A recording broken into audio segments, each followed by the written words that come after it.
বুনুটাকে দেখো রান্নাঘর থেকে ঝাঁকাতে করে কতগুলো কুল নিয়ে চলে এসেছি, আর এনে বলছে বৌদি এগুলো মাখা করো। তো এখান থেকে কিছু কিছু কাঁচা আর পাকা মিক্স করে এখন মাখা করব, তাছাড়া ভালো লাগবে না খেতে শুধু পাকা নিলে। এই যে এখানে বাটিতে এখন কুলগুলো নিয়ে নিলাম, কাঁচা লঙ্কা নিয়ে নিলাম, এখন ভালো করে ধুয়ে নিচ্ছি পরিষ্কার করে, ধনেপাতাও নিয়েছি।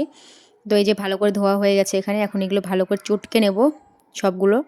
তারপর একটু নুন একটু চিনি দিয়ে এখন এটাকে ভালো করে মেখে নেব একদম দারুণ করে। তো এই যে আমার মাখা না হতে সব দর্শকগুলো এখানে বসে পড়েছে খাওয়ার জন্য, লেলুয়া কুত্তার মতো এগুলো সব চলে। তো তোমরা কারা কারা আছো যারা এবছর কুল মাখা খাওনি এখনো পর্যন্ত? যদি না খেয়ে থাকো তাহলে আমাকে একটা কমেন্ট করে বলো তোমরা খাবে কিনা, আমি তোমাদের বাড়িতে পার্সেল করে পাঠিয়ে দেবো। দেখেছো কত সুন্দর করে মাখাটা করেছি, একদম হাতে হাতে সবার নিয়ে ফুল বানিয়ে ফেলেছি। তারপর এদিকে দেখো আমার মেয়েও একবার মুখে নিয়ে স্বাদটা বুঝে গেছে কতটা ভালো খেতে।